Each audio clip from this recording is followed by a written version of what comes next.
What happened on the 7th of October was horrible. Nothing of what happened on the 7th of October justifies what Israel had done ever since then. A few weeks ago, Israel bombed the shelter, which was a school, which was shelter. Yes. And over 100 people were killed.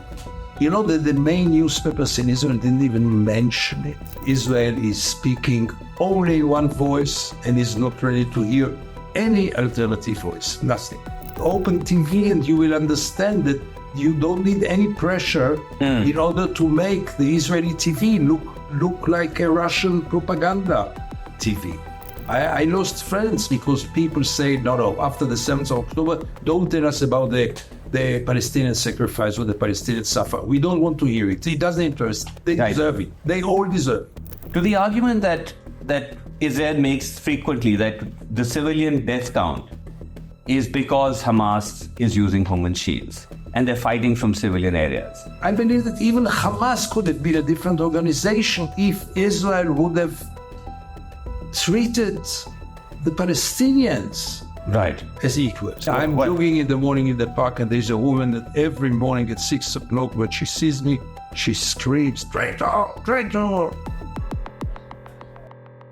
It's been a year since the October 7th Hamas attack triggering the Gaza war, and we're here in Israel. We're in Tel Aviv with Gideon Levy. He's one of Israel's best-known journalists. He's an unflinching critic of the Israeli state, especially on the Palestinian question. Thank you so much for speaking to us. Thank you for coming. This is a time of war, and normally in a time of war, there's this sort of concept of national unity. I mean, it's hard enough to be critical of the government, especially on the Palestinian question at any time.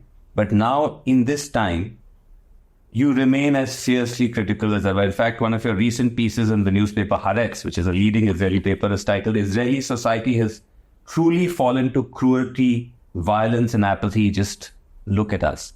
Firstly, I'd like to understand from you why you feel that, but also to take that position now. If not now, when? When we are shooting, that's the time to raise your voice. Later on, it's too late. I can assure you that after this war will be over one day, many critics will show up. But now it's the time when we see the photos and the images from Gaza, which are not shown here, by the way. The Israelis feel that after the 7th of October, we don't even have to apologize. We don't even have to pay lip service. We can say clearly the Palestinians are not equal human beings like us.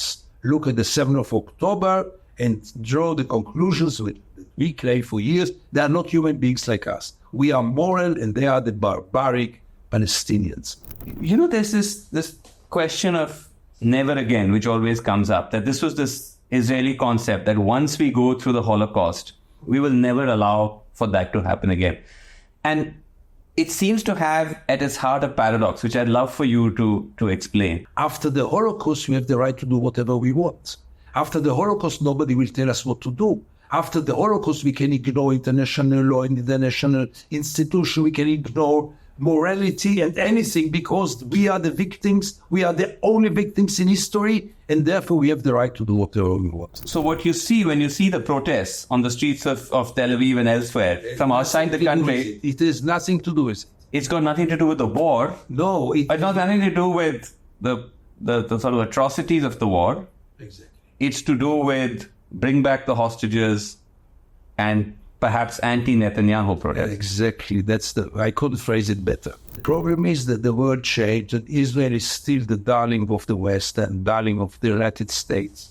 But when you see the reaction in some of these countries, like the protests, especially in the United States, which is obviously the key player here, I think I actually saw you or read you saying somewhere that you found some hope in the fact that there are all these young people. I was about to get to. Free में इतना ही मिलेगा.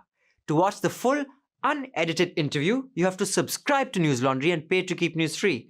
Because we don't run advertising. All our money comes from subscribers like you. And that is how public service journalism is paid for. All the studio lights, the cameras, all that you see on our website, it all comes from subscribers.